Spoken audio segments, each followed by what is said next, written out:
Itong latest chika, may nabasa ako na pinapagalat na naman ng bashers online. Sabi niya sa post, "So true ang chika. Farewell project na ng Don Bell ang tayo sa wakas. Right after that, may iba na namang makakasama si Donnie sa next project niya. Sino kaya? Abangan." Pero ganun din naman si Belle.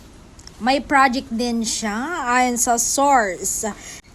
Pero kahit ganun naman ang mangyayari, Don Bell is Don Bell. Babalik at babalik pa rin sila sa isa't isa dahil may bulong-bulungan na magkakaroon sila ulit ng bagong serye soon.